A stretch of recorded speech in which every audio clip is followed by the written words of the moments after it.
اگر دین کی ریفارم کی بات کرتے ہیں کس چیز کے اندر بات کرتے ہیں، اس میں پہلی بات تو یہ ہے بہت ساری وہ چیزیں ہیں کہ جن میں ریفارم کی بات ویسے ہی کوئی نہیں کرتا. مثال کے طور پہ عقائد کے اندر اللہ تعالیٰ ایک ہے، اس نے نبی بھیجے، اس نے کتابیں نازل کی، قیامت کا دن آئے گا. اس کے بارے میں دو رویے ہیں، یا نہ ماننے کا یا ماننے کا، ریفارم کا نہیں ہے. اس میں یہی رویہ ہے کہ کچھ مانتے ہیں کچھ نہیں مانتے. ایسا کوئی نہیں کہتا کہ عقیدہ آخرت تو رکھو لیکن تھوڑی سی ریفارم کر دو، اس کے اندر نہ تبدیلی لے آؤ، ایسی بات نہیں کرتے. خدا کو ایک مانو لیکن تھوڑی سی تبدیلی بھی لے آؤ، ایسی بات نہیں کرتے. یا مانتے ہیں خدا کو ایک مانتے یا نہیں مانتے. جو اخلاقیات ہیں، اخلاقیات کے اوپر بھی کوئی کلام نہیں کرتا. والدین کی خدمت کرنا، اولاد کی اچھی پرورش کرنا، پڑوسی سے اچھا سلوک کرنا، لوگوں سے مسکرا کے ملاقات کرنا، کاروبار میں بددیانتی نہیں کرنا، خیانت نہیں کرنا، دھوکہ نہیں دینا، جھوٹ نہیں بولنا، وعدہ خلافی نہیں کرنی، یہ وہ آفاقی اخلاقیات ہیں کہ جن کا کوئی انکار نہیں کرے گا. تو ان کے اندر بھی تبدیلی لانے کی بات نہیں. تو تبدیلی کی بات ہوتی کہاں ہے؟ تبدیلی کی بات وہاں کی جاتی ہے جہاں پر نفس کی خواہشات اور نفس کی شہوات کے برخلاف اسلام کے احکامات ہیں. کیا ہے؟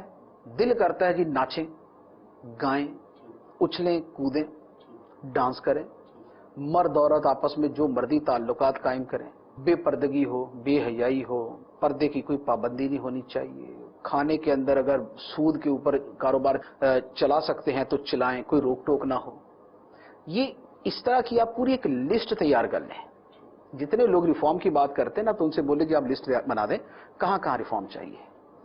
وہ تھوڑا سا پہلے نمبر پہ کہے گا جی یہ جو موسیقی ہے نا اس کی اجازت ہونی چاہیے. اچھا اگلی بات یہ جو بے پردگی ہے نا اس کی بھی اجازت. اگلی بات یہ جو مرد عورتوں کی مکسنگ ہے نا، انٹرمنگلنگ ہے، یہ بھی اس کی بھی اجازت ہے، یہ بھی ریفارم ہونی چاہیے. ٹھیک. اچھا یہ سود نا یہ نہیں ہونا چاہیے، اس کی بھی اجازت ہے. اب وہ ساری لسٹ تیار کر لے، وہ 10 یا 12 چیزیں بنیں گی. وہ ساری کی ساری وہ چیزیں ہوں گی جن کا تعلق خواہش نفس کے ساتھ ہوگا. سبحان اللہ، بہت خوب. خواہش نفس کے ساتھ یہ ہے خرابی کہ جی. نفس انسانی کے اندر اس میں بہیمیت بھی ہے، اس کے اندر شیطانیت بھی ہے، اس کے اندر سبوعیت بھی ہے، اور اس کے اندر ملکیت بھی ہے.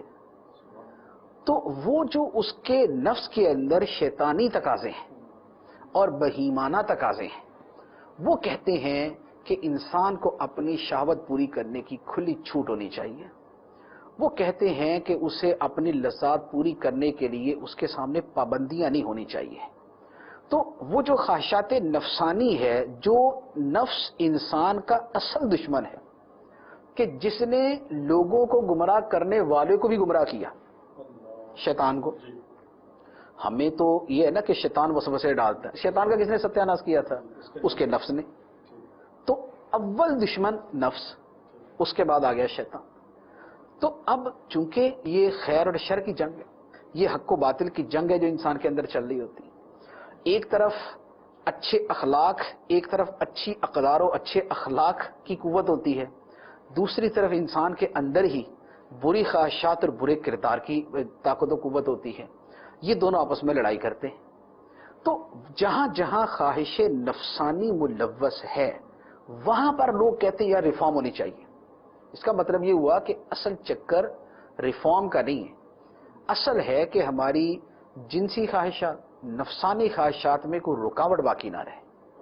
وہ رکاوٹیں توڑنے کے لیے دنیا میں نت نئی جناب پروٹیسٹ ہوتے ہیں، اس میں نت نئی جناب ریلیز نکلتی ہیں، اس میں نت نئے فلسفے ایجاد کیے جاتے ہیں، اس میں پروپیگنڈا کیے جاتے ہیں، اس میں نئے نئے مضامین لکھے جاتے ہیں تاکہ گھوم پھر کے وہ جو نفسانی خواہشات ہیں وہ پوری ہو سکیں. اب اس کی ایک مثال عرض کرتا ہوں. انسانی نفس کی خواہش تو ہے نا عورت کے قریب ہونا، خوبصورت عورتوں کے قریب ہونا، باتیں کرنا، اپنی گندی خواہشات پوری کرنا. یہ تو انسان کی خواہشات کے اندر تو ہے، ہر انسان کے اندر ہوتی. اب آپ دیکھیے اس کو پورا کرنے کے لیے نام کیسا دیا گیا، فلسفہ کیسا اپنایا گیا، اور لفظ کیا استعمال کیا گیا. لفظ ہوا جی حقوق نسواں، آزادی نسواں، ویمن رائٹس، عورتوں کی آزادی، عورتوں کے حقوق، عورتوں کی جو ہے نا وہ پرائرٹیز، ان کو پریفرنس دینا. لفظ یہ استعمال ہوئے. لیکن کیا کیا؟ اس کو سر سے لے کر پاؤں تک بکاؤ مال بنا دیا. ایسا تو نہیں ہوا کہ اس کو اتنی عزت کے ساتھ سب نے اپنے سروں پہ بٹھا لیا. جو کیا ہے وہ ذرا دیکھیں.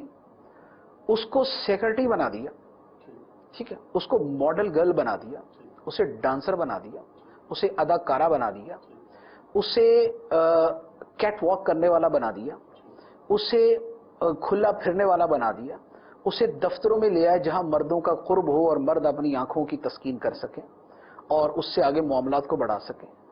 جتنے کام کیے گئے نا وہ گھومتے اسی کے ارد گرد ہیں. کوئی ایسا ہو کہ جس میں حقوق نسواں کو یوں پورا کیا گیا ہو کہ بھائی جو اس کے حقوق ہیں وہ اس کو گھر بیٹھ کے پورے کر دیے جائیں, جتنی اس کی ضروریات ہے ساری گھر بیٹھ کے پوری کر دی جائے. جیسے اسلام کہتا ہے عورت گھر بیٹھے مرد پہ فرض ہے اس کے سارے حقوق ادا کرے, اس کی ضروریات پوری کرے, لیکن اس کو بازار میں لائے, اس کو مارکیٹ میں لائے, اس کو آفس میں لائے, آفس سے اس کو خلوت میں لے کے گئے, اس کو روڈ کے جناب بورڈز کے اوپر لے آئے, اس کو سائن بورڈز کے اوپر لے آئے, اس کو چینلز پہ لے آئے, اس کو ٹی وی پہ لے آئے, اس کو جناب اگر شیونگ کریم کا بھی اشتہار دینا ہے, ایڈورٹائزمنٹ دینی ہے, اس میں بھی عورت کو لے آئے, موٹر سائیکل اگر بیچنی ہے تو عورت کو لے آئے, پتی بیچنی ہے تو عورت کے لے آئے, صابن شیمپو لینا تو عورت کو لے آئے, مردوں کی چیزیں بیچنی ہے تو عورت کو سامنے لے آئے. بتائیے یہاں حقوق والی کون سی بات ہے؟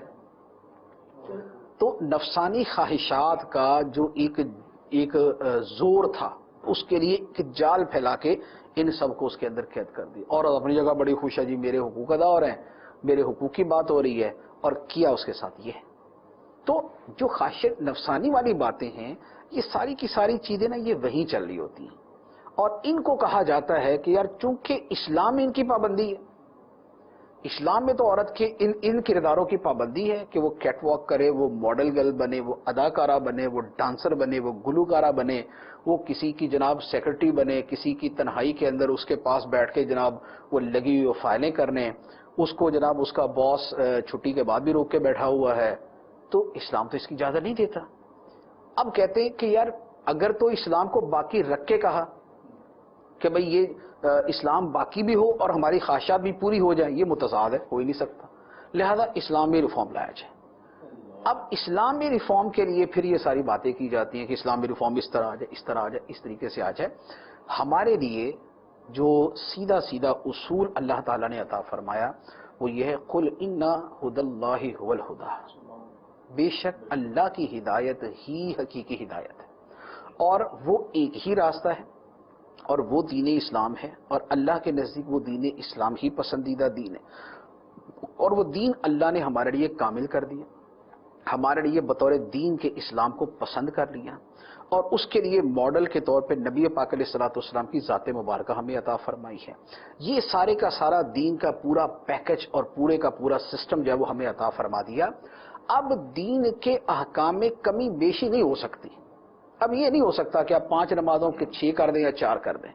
اب یہ نہیں ہو سکتا کہ بدکاری حلال ہو جائے. اب یہ نہیں ہو سکتا کہ سود حلال ہو جائے. ہاں دین کے جو جائز چیزیں ہیں ان پہ عمل کے اندر تنوع ہے. ان کے عمل کے اندر آپ دین نے فرمایا کہ پاکیزہ کھاؤ. پاکیزہ کھانے کی چیزیں 1400 سال پہلے کچھ اور تھیں, آج آپ اس کے اندر 1000 ورائٹی لا سکتے ہیں. جو مغل بادشاہ کھاتے تھے آپ بھی کھا سکتے ہیں. آپ کو جناب مغل ہوٹل پہ چلے جائیں آپ کسی پہ, وہاں پر جو مغل بادشاہ کی ریسیپیز ہیں ساری کی ساری مل جائیں گی. آپ کو انٹرنیٹ پہ مل جاتی ہیں, کتابیں آج کل چھپ رہی ہیں, آپ ریسیپی ساری استعمال کریں حلال کے دائرے کے اندر. حلال کے دائرے کے اندر پھر دیگر اعمال کے اندر سیر و تفریح کے اوپر, سیر و تفریح سے مراد ہے کہ آپ دنیا کی سیاحت کریں, اس کے اوپر شریعت کے اپنے چند احکام ہیں. بے پردگی, بے حیائی, موسیقی اور فضولیات, ان سے بچیں. باقی آپ سیکھنے کے لیے دنیا بھر کا جو ہے وہ سفر کرتے ہیں تو اس کے اندر کوئی حرج نہیں. اس کے اندر اچھے مقصد کو شامل کریں, آپ دین کا پیغام پہنچانے کو شامل کریں. آپ اپنے مقاصد کے اندر کچھ بہتری لے کے آئیں تو وہی آپ کے لیے ثواب کی چیزیں بھی بن سکتی ہیں. تو لہٰذا جو دین کی تعلیمات ہیں ان میں تبدیلی کوئی نہیں آ سکتی. ریفارم ان کے اندر اس معنی میں نہیں آئے گا جس معنی کے اندر لوگ کہتے ہیں. اس میں ریفارم یہی ہے کہ جو اس کے اوپر کوئی اگر گرد آ جائے تو اس کو ہٹا دیں.